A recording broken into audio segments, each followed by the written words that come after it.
Hello students, welcome back to the channel. So students, इस video में हम 9th class का चैप्टर नंबर 2 स्टार्ट करेंगे। Name of the chapter is polynomials. तो पहले इस चैप्टर में जो कॉन्सेप्ट्स हैं उनको डिस्कस कर लेते हैं, इंट्रोडक्टरी वीडियो बनाते हैं एक, and after that we will start questions of this chapter. So polynomials क्या होते हैं? पॉलिनोमियल से पहले हम अलजेब्रिक एक्सप्रेशन को समझते हैं। हमने जूनियर क्लासेस में भी ये चीज़ स्टडी की हुई है, फटाफट से इसको रिवाइज कर लेते हैं। लेट्स सपोज हमारे पास है 3x प्लस 4।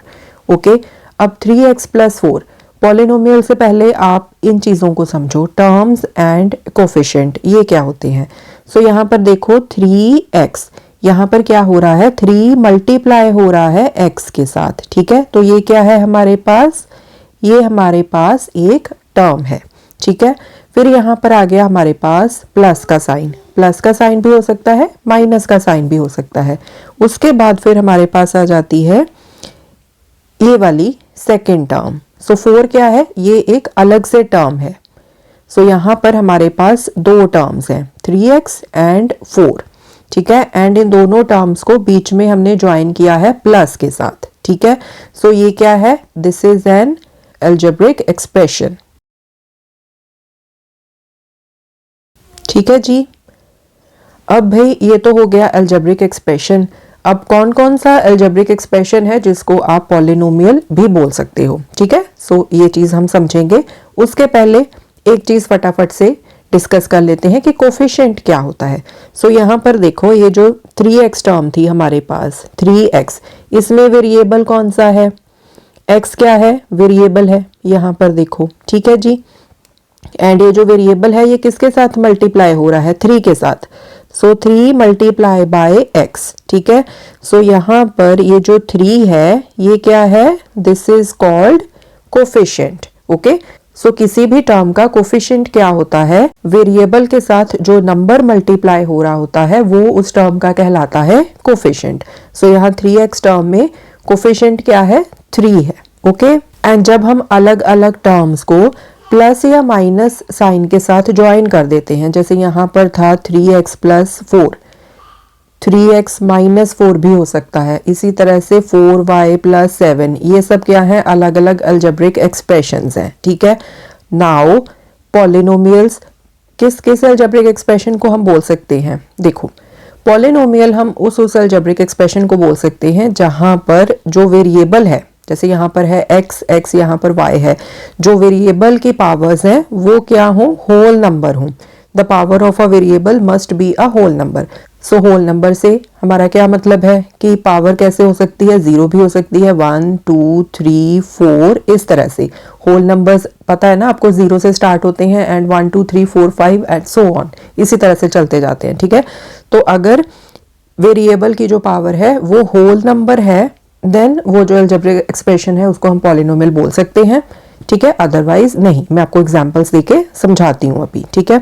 सो वेरिएबल हमने डिस्कस कर लिया, टर्म्स डिस्कस कर ली, कोफिशिएंट डिस्कस कर लिया, अलजेब्रिक एक्सप्रेशन, पॉलिनोमियल्स हम डिटेल में डिस्कस करेंगे। कांस्टेंट, सो बच्चों कांस्टेंट का क्या मतलब होता है, देखो वेरिएबल होता है जिसकी वैल्यू चेंज होती जाए, ठीक है। जैसे यहाँ पर जो x लिया है हमने, यहाँ पर y लिया है, ये सब क्या है, ये सब है वेरिएबल्स, मतलब इनकी जो वैल्यू है वो चेंज हो सकती है, ठीक है। कांस्टेंट का क्या मतलब होता है कि उसकी एक फिक्स वैल्यू है।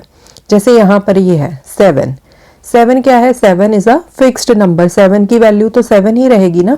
तो ये मतलब होता है कांस्टेंट का कि कांस्टेंट की वैल्यू हमेशा फिक्स होती है, वेरिएबल की वैल्यू चेंज होती जाती है, ठीक है। अब पॉलिनोमियल्स के ऊपर आ जाते हैं। जैसे कि मैंने आपको बताया कि अगर किसी अलजेब्रिक एक्सप्रेशन में वेरिएबल की पावर होल नंबर है तो ये पॉलिनोमियल हो सकता है। अभी आप इसकी एग्जांपल्स देख लो। यहाँ पर देखो 3x प्लस 7, अब यहाँ पर x की कोई भी पावर नहीं दी है, मतलब x की पावर कितनी है, 1 क्या है, होल नंबर है। So yes, this is a polynomial. इसी तरह से और ले लो 3x स्क्वायर प्लस 12, यहाँ पर वेरिएबल की पावर क्या है, 2, so again this is a polynomial, ठीक है। अब कोई और एग्जाम्पल ले लो, 3y square plus 7y plus 9, अब यहाँ पर देखो वेरिएबल यहाँ पर भी है, यहाँ पर भी है, यहाँ पर y की पावर 2 है, यहाँ पर y की पावर 1 है, दोनों ही क्या है, होल नंबर्स हैं। तो अगेन ये वाला जो एक्सप्रेशन है ये भी क्या है, पॉलिनोमियल है, ठीक है।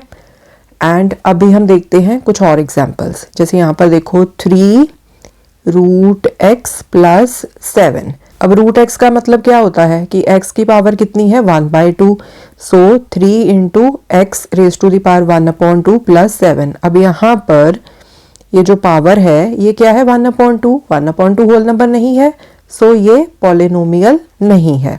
ठीक है, इसी तरह से कोई और एक्सप्रेशन ले लो 3/y plus 12, so this is equal to 3। अब y यहाँ पर देखो नीचे डिनोमिनेटर में है ना, तो जब इसने ऊपर चले जाना है तो इसकी पावर क्या बन जानी है नेगेटिव की। ठीक है, so 3 into y raise to power -1 plus 12।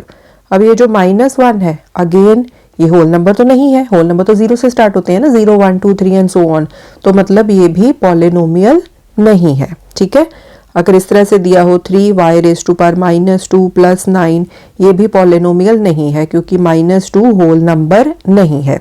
अब आते हैं कि अगर आपको सिर्फ एक कांस्टेंट ही दिया हो, जैसे आपको दिया हो 11, क्या ये पॉलिनोमियल है? यस, आपको देखने से तो यहाँ पर लग रहा है ना कि यहाँ पर तो कोई वेरिएबल ही नहीं है, तो इसको आप पॉलिनोमियल कैसे बोल सकते हो? 11 को मैं ऐसे लिख सकती हूँ 11 into x raise to the power 0। ठीक है, क्योंकि x raise to the power 0 इसकी वैल्यू क्या होती है 1। ठीक है, किसी की भी अगर पावर 0 हो तो उसकी वैल्यू कितनी होती है 1। x raise to the power 0 लिख लो, चाहे y raise to the power 0 लिख लो, इनकी वैल्यू कितनी होती है 1। सो मतलब आप बेसिकली क्या कर रहे हो, 11 को आप 1 से ही मल्टीप्लाई कर रहे हो, तो आपके पास 11 ही आ रहा है ना जो ओरिजिनली आपके पास था। तो मतलब कांस्टेंट को आप इस फॉर्म में लिख सकते हो वेरिएबल के साथ। अगर आपने लिखना है 11 इंटू कोई भी वेरिएबल ले लो, X Y Z anything, X उसकी पावर 0 लेनी है जो भी आपने वेरिएबल लिया। ठीक है, तो यस ये भी क्या है, ये पॉलिनोमियल है। ओके, अब हम बात कर लेते हैं polynomials in one variable. So one variable का मतलब है बच्चे कि वो पॉलिनोमियल्स जिनमें सिर्फ एक ही वेरिएबल यूज हुआ हो, एक्स वाई जी कोई भी वेरिएबल हो सकता है। जैसे यहाँ पर देखो 4x² प्लस 7x प्लस 9, ये क्या है पॉलिनोमियल इन वन वेरिएबल, क्योंकि यहाँ पर सिर्फ एक ही वेरिएबल x ये हमने यूज किया है। इसी तरह से वेरिएबल कोई और भी हो सकता है, जैसे कि 7y² प्लस 4y प्लस 11, ये भी क्या है पॉलिनोमियल इन वन वेरिएबल। यहाँ पर वेरिएबल y है, यहाँ पर वेरिएबल कौन सा था x था। ठीक है, सो ये मतलब होता है पॉलिनोमियल्स इन वन वेरिएबल, मतलब कि पूरी की पूरी पॉलिनोमियल में सिर्फ एक ही वेरिएबल यूज हो रहा है। ठीक है, अब आगे पॉलिनोमियल्स को कुछ नेम दिए गए हैं, जैसे कि मोनोमियल्स, बाइनोमियल्स, ट्राइनोमियल्स। तो मोनोमियल्स का क्या मतलब होता है? मोनोमियल्स का मतलब होता है वो पॉलिनोमियल्स जिनमें सिर्फ एक ही टर्म हो, वन टर्म। बाइनोमियल, बाई का मतलब 2, सो बाइनोमियल्स मतलब 2 टर्म्स। ठीक है जी, एंड ट्राई मतलब 3, ट्राइनोमियल्स मतलब 3 टर्म्स। सो एक टर्म वाली जो पॉलिनोमियल है उसको मोनोमियल बोलते हैं, 2 टर्म्स वाली को बाइनोमियल, एंड 3 टर्म्स वाली को बोलते हैं ट्राइनोमियल। ठीक है, सो एग्जांपल्स ले लेते हैं 4y, ये क्या है सिंगल टर्म है ना 4y, तो ये क्या है मोनोमियल है। इसी तरह से 5, सिंगल 5, अकेला 5 है यहाँ पर, ये भी क्या है सिर्फ एक ही टर्म है अपने आप में ये, तो ये भी क्या है it is also a monomial. मैंने आपको समझाया था ना पीछे भी कि 5 को आप पॉलिनोमियल की फॉर्म में कैसे लिख सकते हो, 5 मल्टीप्लाई बाय कोई भी वेरिएबल ले लो, x ले लो, x की पावर 0। इसी तरह से 5 साथ में आप y ले सकते हो, कोई भी वेरिएबल ले सकते हो, उसकी पावर 0। ठीक है, सो इस तरह से अगर आपको अकेला कांस्टेंट दिया है तो उसको आप इस तरह से पॉलिनोमियल की फॉर्म में लिख सकते हो। ठीक है, सो ये मोनोमियल मतलब सिंगल टर्म, इसकी एग्जांपल होगी। बाइनोमियल की देख लेते हैं एग्जांपल्स, 7x प्लस 11, यहाँ पर आपके पास अभी 2 टर्म्स हैं, 7x एक टर्म है, 11 दूसरी टर्म है, सो 2 टर्म्स हो गई, सो दिस इज अ बाइनोमियल। एक और एग्जांपल ले लो 7y प्लस 17, यहाँ पर भी आपके पास 2 टर्म्स हैं, तो this is also a binomial. Okay जी, ट्राइनोमियल्स इसकी एग्जांपल ले लेते हैं। सो 7x² प्लस 4x प्लस 9, अब यहाँ पर आपके पास 3 टर्म्स है ना, एक term, second term, third term, तो 3 टर्म्स हो गई, सो दिस इज अ ट्राइनोमियल। इसी तरह से 7y² प्लस 14y प्लस 17, यहाँ पर भी क्या है 3 टर्म्स हैं, सो this is also a trinomial. Okay, अब आगे बात करते हैं डिग्री ऑफ द पॉलिनोमियल। ठीक है, सो इसके ऊपर बेस्ड आपको क्वेश्चंस भी आएंगे कि पॉलिनोमियल की आप डिग्री बताओ। सो यहाँ पर देखो हमने एक एग्जांपल ले ली है 6y² plus 7y raise to the power 5 plus 9। अब आपने इस पॉलिनोमियल की डिग्री बतानी है। तो बच्चे डिग्री ऑफ अ पॉलिनोमियल क्या होती है, जो भी यहाँ पर पॉलिनोमियल में वेरिएबल यूज किया गया है ना, यहाँ पर देखो वेरिएबल कौन सा है, y, तो y की जो हाईएस्ट पावर है, यहाँ पर y की पावर 2 है, यहाँ पर y की पावर कितनी है 5, तो इन दोनों में से बड़ी पावर कौन सी है 5 है, तो डिग्री ऑफ द पॉलिनोमियल क्या आएगी 5। ठीक है, वेरिएबल की जो हाईएस्ट पावर है वही कहलाती है डिग्री ऑफ द पॉलिनोमियल। अब यहाँ पर ये वाली एग्जांपल ले लो 4। अगर आपको यहाँ पर इस तरह से टर्म दी हो 4 एंड आपको बोला जाए कि यहाँ पर इस पॉलिनोमियल की डिग्री बताओ, तो आप बोलोगे कि भाई यहाँ पर तो वेरिएबल ही नहीं है, लेकिन वेरिएबल कैसे आएगा 4 into x raise to the power 0। X ले लो, वाई ले लो, कुछ भी ले लो, मतलब कोई भी वेरिएबल ले लो, एंड वेरिएबल की पावर आप क्या रखोगे 0 रखोगे। ठीक है, बिकॉज ये क्या आएगा, एक्स के पास 0 1 नहीं होता है ना, सो अल्टीमेटली यही चीज है। ठीक है, सिर्फ आपने इसको वेरिएबल के साथ इस तरह से लिख दिया 4 x raise to the power 0। अब यहाँ पर देखो, यहाँ पर जो आपने वेरिएबल लिया उसकी हाईएस्ट पावर क्या है 0 है, तो दैट मीन्स यहाँ पर डिग्री ऑफ द पॉलिनोमियल 0 है। ठीक है, तो आंसर क्या आएगा आपका 0। ठीक है, 0 का बच्चों स्पेशल केस होता है। अच्छा, 0 का केस डिस्कस करने से पहले एक छोटी सी चीज मैं आपको और बता दूं। अगर तो आपको इस तरह से कोई कांस्टेंट दिया है, जैसे यहाँ पर 4 दिया है, 0 को छोड़ के अगर आपको कोई भी और कांस्टेंट दिया है, तो ऐसी पॉलिनोमियल्स को आप बोलते हो कांस्टेंट पॉलिनोमियल्स। ओके, एंड अगर आपको 0 दिया है तो 0 के लिए स्पेशल नेम क्या होता है 0 पॉलिनोमियल। एंड जो 0 पॉलिनोमियल होती है, मतलब अगर आपको 0 दिया हुआ है तो इसकी जो डिग्री होती है ना, that is not defined. Okay, so ये एक पॉइंट है, ये आपने वैसे ही याद रखना है। अब पॉलिनोमियल की डिग्री के ऊपर बेस्ड भी पॉलिनोमियल्स की क्लासिफिकेशन की जा सकती है। जैसे कि यहाँ पर देखो, linear polynomial, quadratic polynomial, cubic polynomial. Linear polynomial का मतलब है पॉलिनोमियल की डिग्री है 1, क्वाड्रेटिक पॉलिनोमियल का मतलब है पॉलिनोमियल की डिग्री है 2, क्यूबिक पॉलिनोमियल मतलब पॉलिनोमियल की डिग्री कितनी है 3। मतलब क्या है कि यहाँ पर जो वेरिएबल्स यूज हो रहे हैं ना, उनकी हाईएस्ट पावर क्या है। लीनियर पॉलिनोमियल के केस में वेरिएबल की हाईएस्ट पावर 1 रहेगी, क्वाड्रेटिक के केस में वेरिएबल की हाईएस्ट पावर 2 रहेगी, क्यूबिक के केस में वेरिएबल की हाईएस्ट पावर 3 रहेगी। ठीक है, पता है ना आपको, अभी हमने डिस्कस किया कि वेरिएबल की जो हाईएस्ट पावर है वही होती है उस पॉलिनोमियल की डिग्री। ठीक है, एग्जांपल्स ले लेते हैं। 7x प्लस 15, यहाँ पर देखो पॉलिनोमियल की पावर क्या है 1, क्योंकि x की हाईएस्ट पावर यहाँ पर क्या है 1 है। 7y प्लस 19, ये भी क्या है लीनियर पॉलिनोमियल।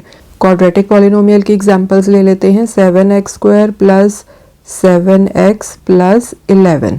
अब यहाँ पर देखो, जो वेरिएबल है x, उसकी हाईएस्ट पावर कितनी है 2, दैट मीन्स इस पॉलिनोमियल की डिग्री 2 है, तो ये क्या है क्वाड्रेटिक पॉलिनोमियल। एक और एग्जांपल ले लो, 7z square plus 11z plus 19। अब यहाँ पर वेरिएबल z है, z की हाईएस्ट पावर 2 है, तो डिग्री क्या आ जाएगी पॉलिनोमियल की 2। सो this is also an example of quadratic polynomial. ठीक है, क्यूबिक पॉलिनोमियल के केस में क्या होता है कि पॉलिनोमियल की जो डिग्री है वो 3 होती है। तो इसकी एग्जांपल्स ले लेते हैं। 7x cube plus 11x square plus 19x plus 8।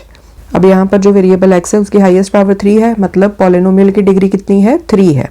ठीक है, सो this is an example of cubic polynomial.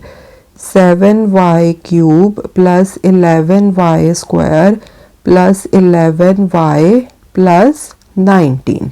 यहाँ पर देखो वेरिएबल y की हाईएस्ट पावर कितनी है 3, सो मतलब डिग्री कितनी है पॉलिनोमियल की 3। So this is an example of cubic polynomial. Okay, so बच्चों यहाँ तक हमने जितने कॉन्सेप्ट्स पढ़े हैं इसके ऊपर बेस्ड आपको क्वेश्चंस आएंगे एक्सरसाइज 2.1 में। ठीक है, अब आगे जो हम डिस्कस करने वाले हैं जीरोस ऑफ अ पॉलिनोमियल, इसके ऊपर बेस्ड क्वेश्चंस आएंगे आपको एक्सरसाइज 2.2 के अभी की बुक के अकॉर्डिंगली। ठीक है, सो जीरोस ऑफ अ पॉलिनोमियल का क्या मतलब होता है।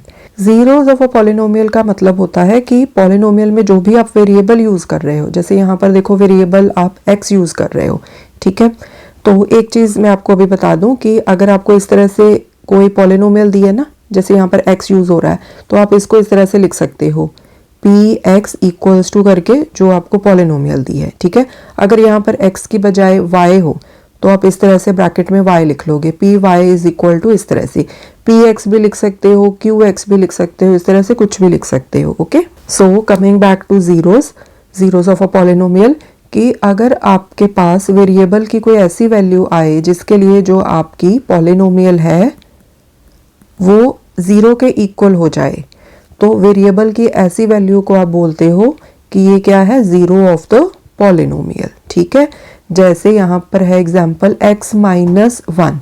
अब अगर मैं यहाँ पर x की वैल्यू 1 पुट कर दूँ, मैं आपको करके दिखा देती हूँ, put x is equal to 1, तो P1 कितना आ जाएगा, 1 माइनस वन। मैंने क्या किया है, x को 1 के साथ रिप्लेस कर दिया है, सो यहाँ पर P1 आ गया 1 माइनस वन, सो P1 कितना आ गया, 0। ठीक है, मतलब क्या है कि x की वैल्यू जब आपने 1 पुट करी तो पॉलिनोमियल की वैल्यू क्या आ जाएगी, 0। सो दैट मीन्स ये जो 1 है ना, 1 क्या है, 0 ऑफ द पॉलिनोमियल। ओके, इसी तरह से यहाँ पर देखो, यहाँ पर मैंने क्यूबिक पॉलिनोमियल ले ली है, 5x cube minus 2x square plus 3x minus 2।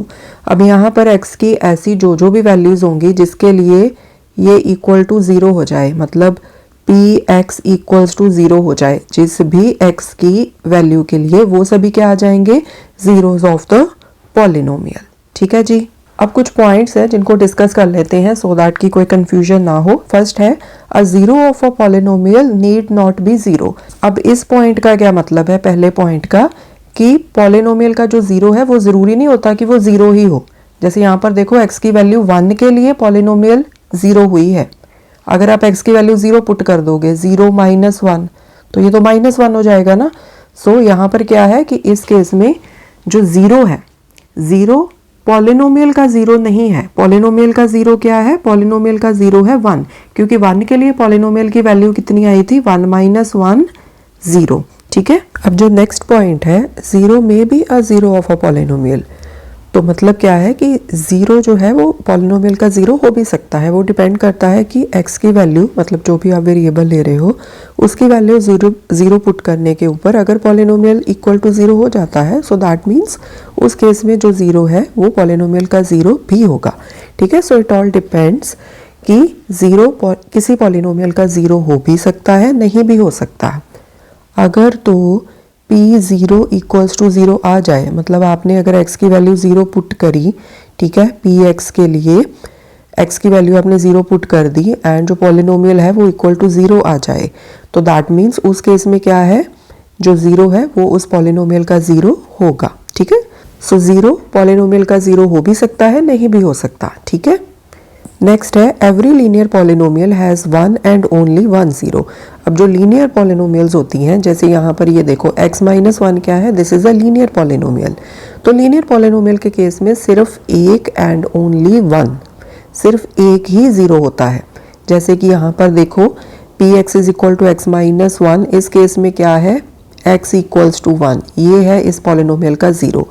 अब x माइनस वन में आप x की कोई भी और वैल्यू पुट कर लो, इसकी वैल्यू, ये जो पॉलिनोमियल है x माइनस वन, इसकी वैल्यू 0 नहीं आएगी, सिर्फ 1 माइनस वन इक्वल टू 0 आएगा। ठीक है, अगर आप x की वैल्यू 0 पुट करोगे तो क्या आ जाएगा, माइनस वन। सो अगर आपके पास कोई लीनियर पॉलिनोमियल है तो उसका सिर्फ एक ही 0 होता है। ओके, नेक्स्ट पॉइंट क्या है, a polynomial can have more than one zero. Now पिछले केस में हमने लीनियर पॉलिनोमियल की बात की थी, तो लीनियर पॉलिनोमियल के केस में सिर्फ one and only one zero है। अब पॉलिनोमियल तो क्वाड्रेटिक पॉलिनोमियल भी हो सकती है, क्यूबिक पॉलिनोमियल भी हो सकती है, तो ऐसे केसेस में क्या है, उन पॉलिनोमियल्स के लिए एक से ज़्यादा जीरोस रहेंगे। ठीक है, सो मतलब क्या है, in general a polynomial can have more than one zero. वो डिपेंड करता है कि वो किस टाइप की पॉलिनोमियल है। ओके, सो ये कुछ बेसिक से पॉइंट्स हैं जो बहुत ही सिंपल है एक्चुअली अंडरस्टैंड करने के लिए। जब आप क्वेश्चंस की प्रैक्टिस करोगे तो ये बहुत ही इजीली आपको वैसे ही दिमाग में बैठ जाने हैं। ठीक है जी, नेक्स्ट टॉपिक है फैक्टराइजेशन ऑफ पॉलिनोमियल्स। तो फैक्टराइजेशन ऑफ पॉलिनोमियल्स में एक तो रहती है फैक्टर थ्योरम, एक होती है मिडिल टर्म स्प्लिट, तो दोनों को हम डिस्कस कर लेंगे। पहले फैक्टर थ्योरम क्या होती है, बहुत ही सिंपल सी थ्योरम है कि अगर देखो, अगर यहाँ पर देखो आपको एक पॉलिनोमियल दी है p x is equal to x square minus 5x plus 6। Okay, अब इसका फैक्टर थ्योरम से कैसे निकाल सकते हो, देखो फैक्टर थ्योरम क्या कहती है कि अगर आपके पास x की कोई वैल्यू है जैसे यहाँ पर ले लो, जस्ट एग्जांपल ले रही हूँ, let's suppose x is equal to 1। x is equal to 1 के लिए जो पॉलिनोमियल है आपकी px वो 0 बन जाए, ठीक है। अब जब किसी पॉलिनोमियल में हम x की वैल्यू 1 पुट करते हैं, put x is equal to 1, तो यहाँ पर px को हम इस तरह से रिप्लेस कर देते हैं ना, p1 is equal to, and इधर जो भी पॉलिनोमियल है वहाँ पे जहाँ जहाँ पर x आता है उसको हम 1 से रिप्लेस कर देते हैं, ठीक है, जो भी x की वैल्यू है, ठीक है।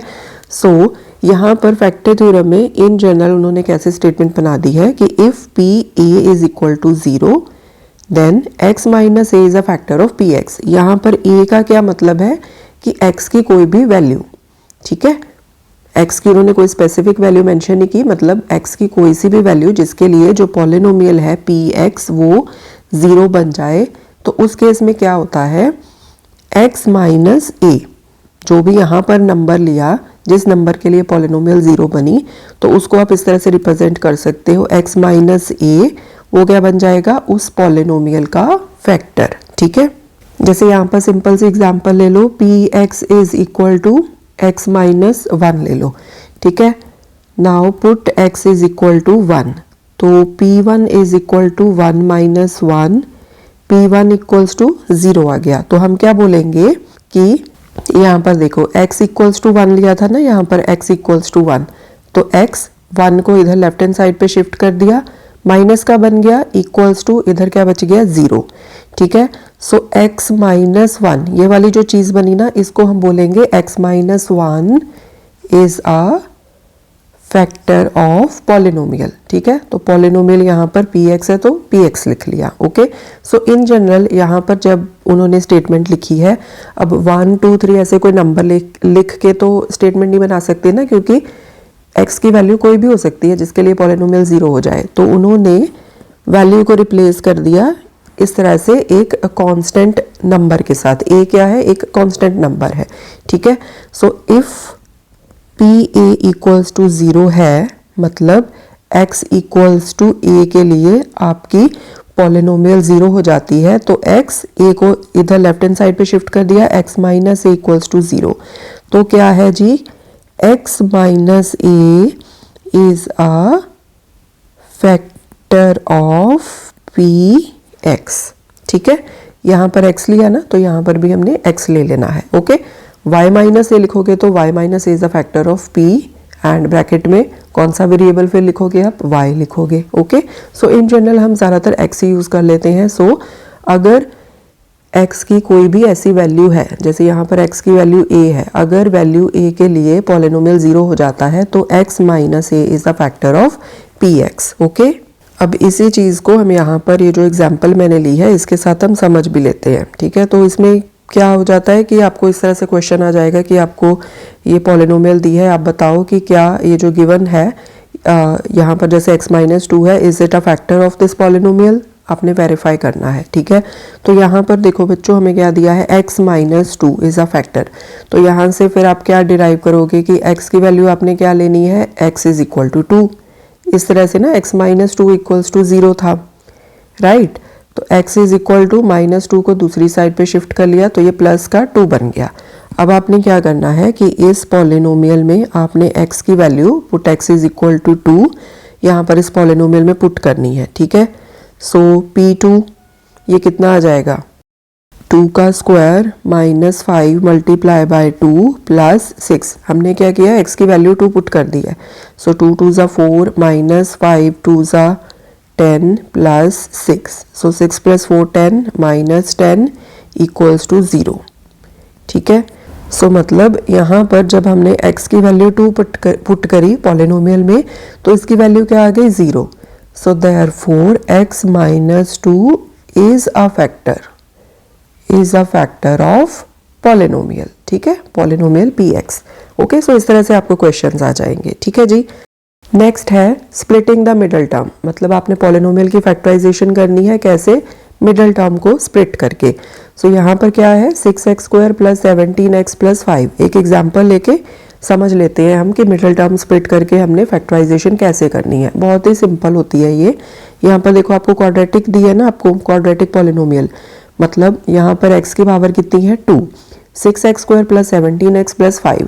तो क्वाड्रेटिक पॉलिनोमियल जब आपको दी हो ना, तो आप मिडिल टर्म स्प्लिट करके इजीली आप उसके फैक्टर्स बना सकते हो।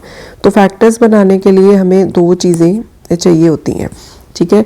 यहाँ पर ये जो नंबर दिया है ना प्लस 17, साइन आपने साथ में इंक्लूड करना है, प्लस 17, इसको आपने ना दो नंबर्स में स्प्लिट करना है।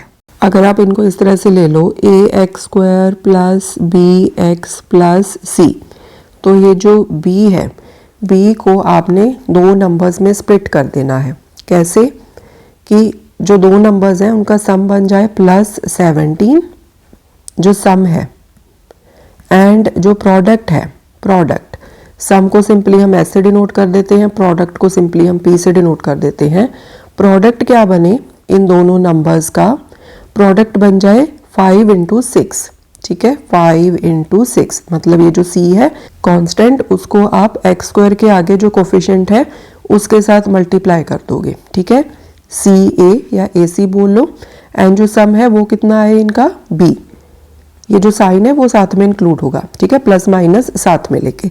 अब यहाँ पर देखो हमारे पास प्रोडक्ट कितना आना चाहिए 5 इंटू 6, ये वाला 5 एंड ये वाला 6, सो प्रोडक्ट आना चाहिए हमारे पास 30, एंड सम कितना आना चाहिए, यहाँ पर देखो सम आना चाहिए हमारे पास प्लस का 17। तो कोई ऐसे दो नंबर्स आप फाइंड करो। फाइंड करने के लिए अगर डायरेक्टली कुछ दिमाग में ना आए तो ये जो प्रोडक्ट होता है ना 30, इसकी आप ना फैक्टराइजेशन कर लो इस तरह से। यहाँ पर क्या आ गया 2 इंटू 15, 30 आ गया। अब देखो 15 प्लस 2, सम आपका आ गया 17, प्लस के 17 एंड 15 को 2 से मल्टीप्लाई करोगे तो प्रोडक्ट कितना आ जाएगा 30। मतलब हमारे पास यहाँ पर नंबर्स क्या आ जाएंगे रिक्वायर्ड 2 एंड 15। ओके, सो यहाँ पर हम इसको इस तरह से लिख लेंगे 6x² प्लस 2x, ये 2 है ना तो 2 के साथ x लग गया, प्लस यहाँ पर 15 है, यहाँ पर आ गया 15x, ठीक है। अब देखो 2x प्लस 15x बन गया ना 17x। इसी चीज़ को बोलते हैं मिडिल टर्म को स्प्लिट करना, प्लस ये जो पीछे का कांस्टेंट है इसको हम एज इट इज़ रखेंगे। अब देखो इस चीज़ में एंड इस चीज़ में क्या कोई फ़र्क है, कोई फ़र्क नहीं है। 6x², 6x², यहाँ पर क्या है 17x, यहाँ पर 15x plus 2x 17x, last में क्या है प्लस 5। ओके, अब इसको सिंप्लीफाई कर लो। सो सिंप्लीफाई करना बहुत इजी हो जाएगा। यहाँ पर देखो इसमें से x कॉमन है उसको बाहर निकाल लो, 2 एंड 6 में से 2 कॉमन है इसको बाहर निकाल लो। यहाँ से क्या बचा 2 3 ज़ा 6 एंड एक x बच गया, एक x तो बाहर निकाल लिया ना हमने कॉमन, प्लस यहाँ पर 2 तो बाहर आ गया, x ये भी बाहर आ गया, यहाँ पर बचा 1। अब ये वाली टर्म्स ले लो, यहाँ पर दोनों में प्लस प्लस का साइन है तो प्लस का साइन आ गया। 15 एंड 5, यहाँ से 5 कॉमन बाहर निकाल लिया, यहाँ पर बचा 3x, 5 3 ज़ा 15, साथ में x आ गया, प्लस यहाँ पर 1 बचा। ओके, सो यहाँ पर आपने जो टर्म यहाँ पर आई है ना वही टर्म यहाँ पर बनानी होती है, ठीक है। सो अगर यहाँ पर आपको प्लस माइनस का साइन एडजस्ट करना पड़े तो आप यहाँ पर कर लोगे, सो दैट ये वाली टर्म एंड ये वाली टर्म ये बिल्कुल सेम रहे। ओके, सो जब नेगेटिव की कोई टर्म आएगी, क्वेश्चंस करेंगे तो आएंगी टर्म्स, तो वहाँ पर वो चीज़ हम डिस्कस कर लेंगे। ओके, सो मतलब क्या है कि प्लस माइनस का साइन हम यहाँ पर एडजस्ट कर देंगे, ये वाली टर्म एंड ये वाली टर्म बिल्कुल हमने एग्जैक्टली सेम रखनी है, सो दैट नेक्स्ट स्टेप में जो कि अब हम करेंगे, नेक्स्ट स्टेप में हम ये कॉमन टर्म इन दोनों में से बाहर निकाल लेंगे, ठीक है। सो यहाँ पर देखो ना, एक ये बन गया हमारे पास, एक ये चीज़ बन गई। अब इन दोनों में हमारे पास 3x plus 1 3x plus 1 common है ना, तो 3x प्लस 1 कॉमन दोनों में से बाहर आ गया, इन दोनों बड़ी ब्रैकेट्स में से। तो यहाँ पर क्या बचा, यहाँ पर क्या बचेगा, अब 2x बचेगा सिर्फ, ठीक है। 3x प्लस 1 कॉमन बाहर आ गया, प्लस का साइन है, प्लस का साइन लग गया, एंड यहाँ पर क्या बचेगा 3x प्लस 1 कॉमन बाहर आ गया, यहाँ पर बचा 5, ठीक है। सो इस तरह से आपके पास ये बन गए दो फैक्टर्स। इस तरह से आपने क्वाड्रेटिक पॉलिनोमियल की मिडिल टर्म स्प्लिट करके उसके फैक्टर्स बना दिए। ओके, बहुत ही सिंपल है, बस ये दोनों चीज़ों का आपने ध्यान रखना है, सम एंड प्रोडक्ट। ओके, अब अगर आपके पास कोई क्यूबिक पॉलिनोमियल आ जाए, जैसे यहाँ पर ये है x cube minus 23 x square plus 142 x minus 120, तो इसकी फैक्टराइजेशन आप कैसे करोगे? यहाँ पर डायरेक्टली आपकी मिडल टर्म स्प्लिट वो वाली चीज़ नहीं लगेगी, क्योंकि वो डायरेक्टली किस में लगती है? क्वाड्रेटिक पॉलिनोमियल में। तो इसमें 3 स्टेप्स होते हैं। पहले हिट एंड ट्रायल करेंगे, सीधी कुछ सिंपल सी वैल्यूज़ यहाँ पर पुट करके देखेंगे जिसके लिए पॉलिनोमियल 0 बन जाए, ठीक है। और फैक्टर थ्योरम से हमें पता है कि x की जिस भी वैल्यू के लिए पॉलिनोमियल 0 बन जाए तो वहाँ से हमें एक फैक्टर तो मिल जाएगा ना। अगर x is equal to a के लिए आपकी पॉलिनोमियल 0 हो जाती है तो x माइनस a आपका एक फैक्टर बन जाता है, ठीक है। सो फर्स्ट स्टेप ये करेंगे, फिर उसके बाद करेंगे डिवीजन, एंड डिवीजन के बाद फिर करेंगे मिडल टर्म स्प्लिट, ठीक है। तो स्टेप बाय स्टेप करते हैं हम इसको। अब पहले हमारे पास ये वाली देखो, ये दी हमारे पास polynomial P x is equal to ये। अब यहाँ पर देखो सिंपल सी वैल्यूज पुट करके देखो। अगर आप x की वैल्यू यहाँ पर 0 पुट करते हो तो क्या आएगा? 0 का क्यूब माइनस 23 मल्टीप्लाई बाय 0 का स्क्वायर, तो 0 ही हो जाएगा, प्लस 142 इंटू अगेन x की वैल्यू 0 आ गई, तो यहाँ पर माइनस 122, तो ये 0 आ गया, माइनस 23 इंटू 0 ये भी 0 आ जाएगा, प्लस 142 इंटू 0 ये भी 0 आ गया, माइनस 120, तो यहाँ से तो वैल्यू आ जाती है माइनस 120 पॉलिनोमियल की, तो ये तो हमें नहीं लगेगा। कोई और सिंपल सी वैल्यू पुट करके देखते हैं। x की वैल्यू 1 पुट करके देख लेते हैं। Put x is equal to 1, तो हमारे पास p1 कितना आ जाएगा? 1 का क्यूब माइनस 23 मल्टीप्लाई बाय 1 का स्क्वायर, कर्ली ब्रेसेस में डाल देते हैं, प्लस 142 इंटू 1 माइनस 120, 1 का क्यूब 1 ही आएगा, माइनस यहाँ पर 1 का स्क्वायर 1 इंटू 23 आ गया, प्लस यहाँ पर 142 माइनस 120, तो यहाँ पर कितना आ गया? 142 प्लस 1 143, माइनस यहाँ पर 3 एंड 0 3 बन जाएगा दोनों को ऐड करके, देन 2 प्लस 2 4, देन 1। सो P1 की वैल्यू आ गई हमारे पास 0। सो यहाँ से हमें क्या पता चला कि x की वैल्यू 1 पुट करने पर पॉलिनोमियल हमारी 0 बन जाती है। So therefore using factor theorem x minus 1 is a factor of px, ठीक है।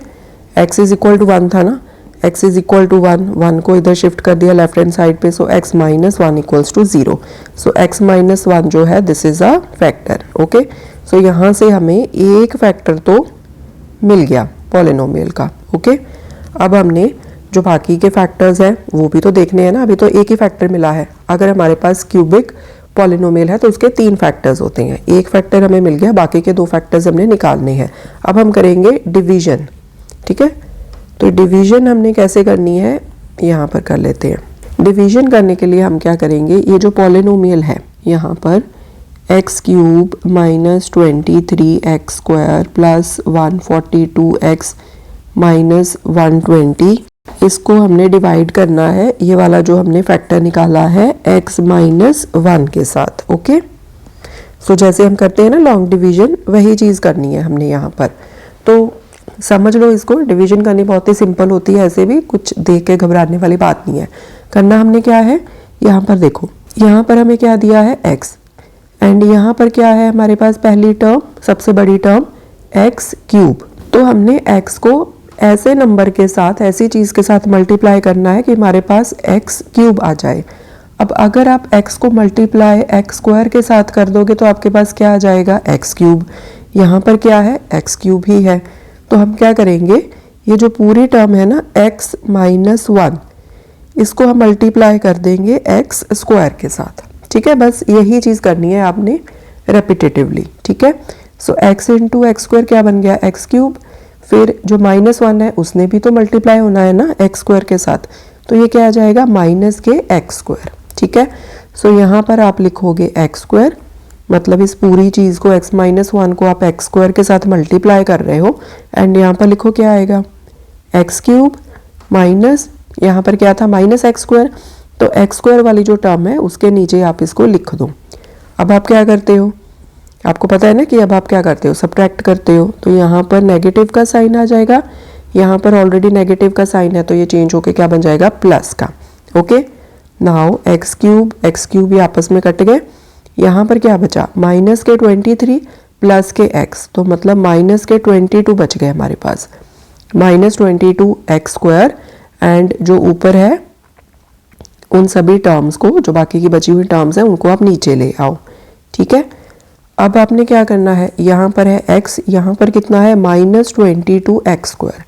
तो अगर आप x को मल्टीप्लाई करोगे -22 इंटू एक्स के साथ, तो आपके पास क्या बन जाएगा, -22 एक्स स्क्वायर। एंड वही चीज़ आपको यहाँ पर चाहिए। ठीक है, सो अब आपने क्या करना है, ये जो पूरा है x -1, इसको आप मल्टीप्लाई किससे करोगे, -22 एक्स के साथ, तो आपके पास क्या आ जाएगा, -22 x square, minus minus plus हो गया, 22 इंटू 1 22, साथ में x। एंड यहाँ पर आप क्या लिखोगे, किसके साथ आप मल्टीप्लाई कर रहे हो, -22 एक्स के साथ, तो यहाँ पर आप लिखोगे -22 एक्स, मल्टीप्लाई करके आया -22 एक्स स्क्वायर प्लस 22 एक्स। ठीक है, अगेन आपने सब्ट्रैक्ट करना है तो आप इनके साइन चेंज कर दोगे, माइनस का प्लस बन जाएगा, प्लस का माइनस बन जाएगा। Okay, -22 x square plus 22 x square ये आपस में कट गए, यहाँ पर प्लस के 142 हैं, माइनस के 22 हैं, 142 में से 22 को सब्ट्रैक्ट कर दो, 0 2 1, सो प्लस के 122 एंड साथ में x आ गया -120। नाउ यहाँ पर आपके पास क्या है, 120x, यहाँ पर क्या है x, तो x को जब आप 120 के साथ मल्टीप्लाई करोगे तो क्या आ जाएगा, 120x।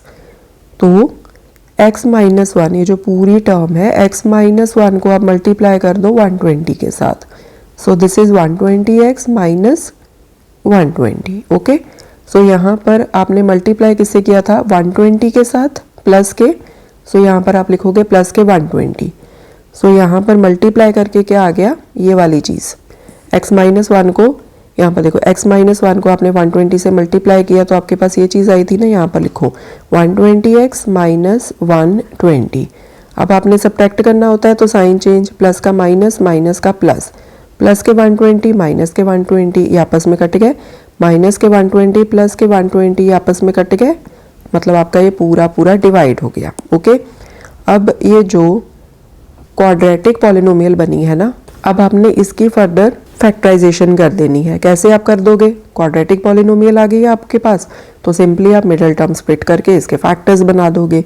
तो ठीक है, 2 फैक्टर्स यहाँ से बन जाएंगे एंड हमारे टोटल कितने फैक्टर्स बन जाएंगे, 3। एक फैक्टर तो ऑलरेडी बन रखा है ना, x -1, यहाँ से हमारे फर्दर 2 फैक्टर्स और बन जाएंगे एंड हमारी फैक्टराइजेशन हो जाएगी कंप्लीट। ओके, तो इसको यहाँ नीचे नोट कर लेते हैं, x² -22x प्लस 120, सो ये हमारा यहाँ पर अब हो जाएगा लास्ट स्टेप। ओके, सो यहाँ पर मिडिल टर्म स्प्लिट कैसे करते हैं हम लोग, सम कितना होना चाहिए हमारे पास, यहाँ पर क्या है, माइनस के 22, प्रोडक्ट कितना आना चाहिए, यहाँ पर कांस्टेंट कितना है 120, एक्स स्क्वायर का आगे कोफिशिएंट क्या है 1, सो 120 इंटू 1 मतलब 120। ओके, अब हमने 2 नंबर्स ऐसे ढूंढने हैं जिनका सम आ जाए -20, उनको मल्टीप्लाई करें तो प्रोडक्ट कितना आ जाए 120। ओके, सो अगर डायरेक्टली माइंड में 2 नंबर्स ना आए तो जैसे मैंने आपको बताया था, ये जो प्रोडक्ट है 120, इसके आप फैक्टर्स बना लो। पहले 2 से चला जाएगा, 2 6 12, साथ में 0, फिर 2 के साथ गया 30 आ गया, 2 के साथ गया 15 आ गया, देन 3 5 15। ओके, अब यहाँ से आप कॉम्बिनेशंस बना लो। अब देखो, प्रोडक्ट आपका आना चाहिए पॉजिटिव एंड सम आना चाहिए आपका नेगेटिव। अब प्रोडक्ट पॉजिटिव है तो मतलब क्या है, या तो दोनों नंबर्स पॉजिटिव होंगे या दोनों नंबर्स नेगेटिव होंगे। ठीक है, प्लस इंटू प्लस प्लस आएगा, माइनस इंटू माइनस वो भी क्या आएगा, प्लस आएगा। बट जो सम है आपके पास वो नेगेटिव है। नेगेटिव सम तो तभी आएगा ना जब आपके पास दोनों नंबर्स ही क्या होंगे, नेगेटिव नंबर्स होंगे। राइट, आई होप ये आपको पॉइंट अच्छे से क्लियर हो गया होगा। तो यहाँ पर देखो, कोई से भी 2 कॉम्बिनेशंस बनाओ कि उनका सम आ जाए 22, साथ में हम नेगेटिव का साइन लगा देंगे। ठीक है, सो 5 3 15, ऊपर से 2 2 ज़ा 4 2 ज़ा 8, अगर आप इनको सम करोगे 8 + 5 13 1 कैरी 23 आ गया, तो ये तो नहीं बैठेगा। अगर आप दूसरा कॉम्बिनेशन देखो 2 2 ज़ा 4 4 3 ज़ा 12 एंड यहाँ से 2 5 ज़ा 10, इन दोनों को ऐड करोगे तो आपके पास 22 आ जाएगा, राइट। सो दैट मीन्स हमने ये वाले कॉम्बिनेशन लेने हैं। एक हमारे पास नंबर आ गया यहाँ से 12 एंड दूसरा नंबर क्या आ गया 5 2 ज़ा 10, ठीक है। एंड ये दोनों नंबर्स आएंगे नेगेटिव के, दोनों को ऐड करेंगे तो माइनस का 22 बन जाएगा, ठीक है। एंड जब आप इन दोनों को मल्टीप्लाई करोगे माइनस माइनस प्लस हो गया एंड 12 को 10 से मल्टीप्लाई करोगे तो 120, ओके। सो यहाँ पर हमने नंबर्स कौन से लेने हैं, x² minus 12x minus 10x plus 120, okay. So यहाँ पर देखो कोई फ़र्क नहीं आया, इसमें एंड इसमें बिल्कुल सेम चीज़ है। माइनस के 22x को बस हमने स्प्लिट करके लिख दिया, minus 12x minus 10x, x² बिल्कुल सेम है, प्लस के 120 ये भी बिल्कुल सेम है, ओके।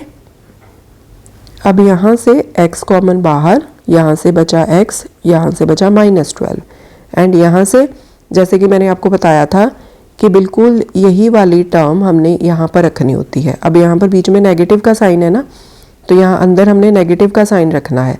सो दैट मीन्स यहाँ पर हम नेगेटिव का साइन रखेंगे बाहर, नेगेटिव का साइन हम बाहर रखेंगे एंड साथ में यहाँ पर अकेला x, यहाँ पर अकेला x है ना, तो यहाँ पर अकेला x बाहर आएगा। इन दोनों में से 10 कॉमन बाहर निकाल लो, ओके। सो माइनस 10x में से -10 बाहर निकाल लिया, यहाँ पर बचा x, यहाँ पर भी x था, बिल्कुल ठीक है। एंड यहाँ पर अब साइन चेंज हो जाएगा क्योंकि नेगेटिव का साइन हमने बाहर निकाल दिया ना, ये तो नेगेटिव टर्म थी तो ये बन गई प्लस की, ये प्लस की टर्म थी तो ये बन जाएगी नेगेटिव की, ठीक है। नेगेटिव साइन ये भी बिल्कुल ठीक है। साथ में हमने 10 कॉमन बाहर निकालना है, तो 120 में से 10 बाहर निकाला तो यहाँ पर क्या बचेगा 12, 120 में से 10 कॉमन बाहर आएगा तो क्या बचेगा 12 बचेगा, ओके जी।